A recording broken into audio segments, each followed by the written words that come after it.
Hey everyone, and welcome to this explainer. Today, we're putting Farmers National Banc Corp through what I like to call the ultimate stress test.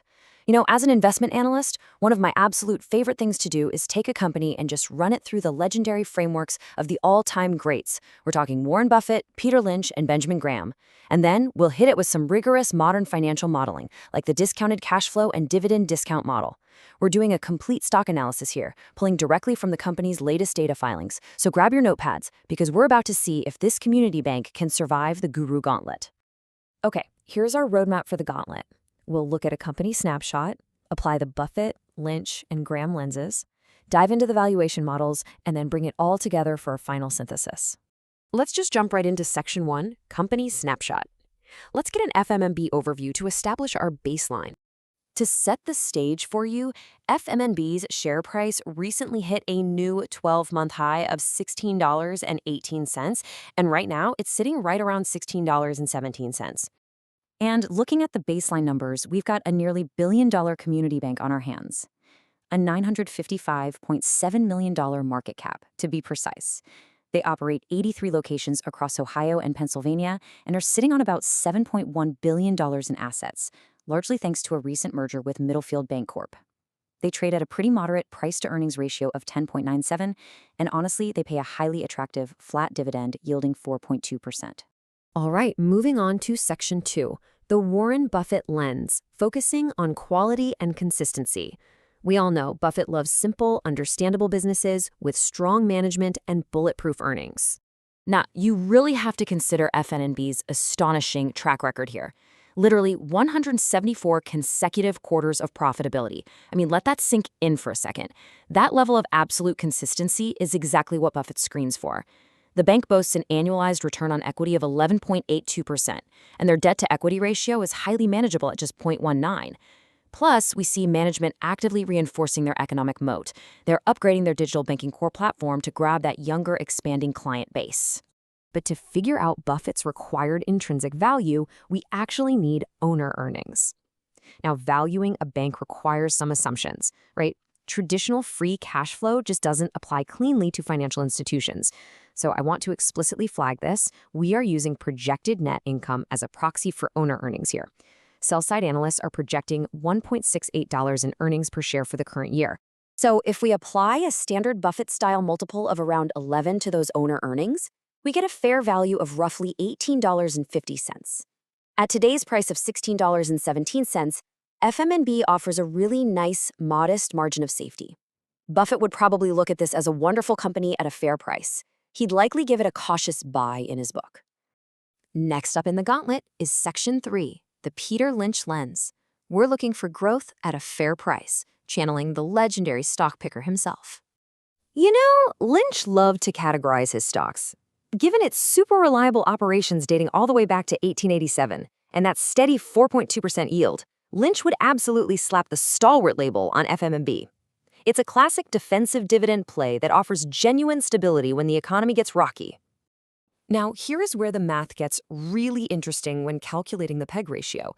That's price to earnings divided by the growth rate. We take their PE of 10.97. Then we look at earnings growth. In Q2, their adjusted EPS jumped from 0.37 a year ago up to 0.41. That's roughly a 10.8% growth rate. Divide the PE by that growth rate and your PEG ratio lands right around 1.01.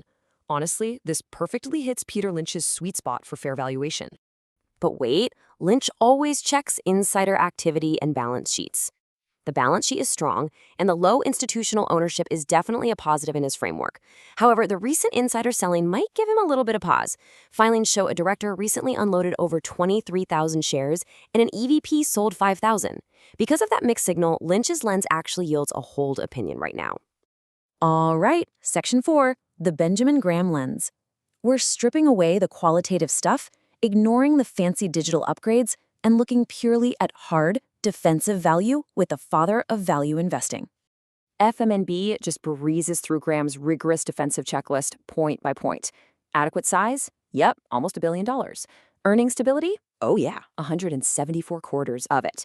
Moderate multiples? Yes, a PE under 15 and a book value per share of $13.24. But the kicker? It completely checks the box for an uninterrupted dividend record, with a flat payout policy stretching all the way back to 1999. Checking boxes is great, but Graham demands mathematical rigor. So the question is, what is FMNB's exact intrinsic value, according to Graham's classic formula?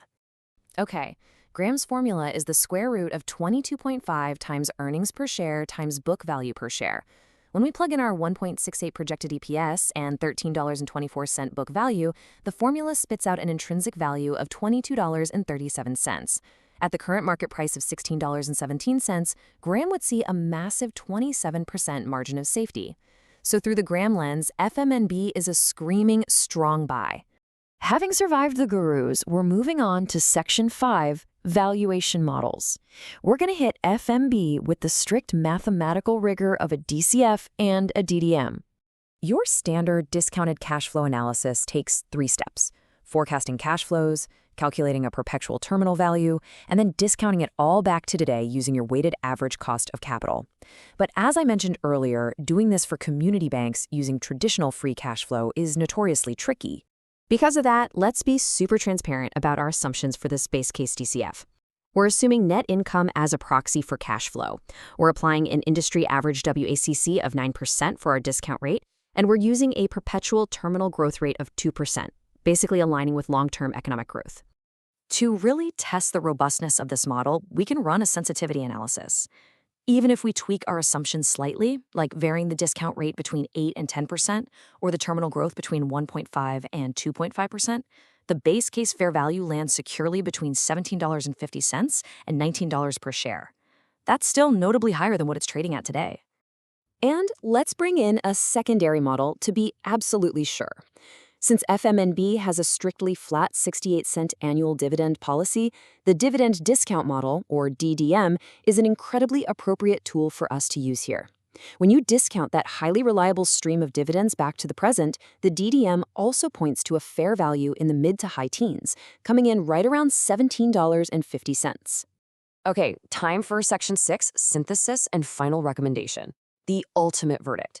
We've run the math, we've analyzed the moats. How did FMNB actually perform across this entire gauntlet? This final scorecard is pretty compelling, folks. Literally every single methodology prices FMNB above its current $16.17 market price. Buffett sees a moat valued at $18.50. Graham sees a deeply discounted asset worth $22.37. And our modern DCF and DDM models land right in the middle, around $18. To synthesize all this, the key strengths are just immense historical consistency and an aggressive push for digital modernization. The primary risk? Navigating the ongoing integration of their $277 million Middlefield merger and rolling out that new CoreTech platform smoothly. But when you blend all these insights together, our final recommendation at the current price is a solid buy. So FMNB passed the Guru Gauntlet with flying colors. It proved itself as a mathematically sound, historically consistent, dividend-paying stalwart. But I want to leave you with this final thought for your own investment strategy. In an era absolutely dominated by hypergrowth tech stocks, does a traditional brick-and-mortar community bank still have a place in your modern portfolio?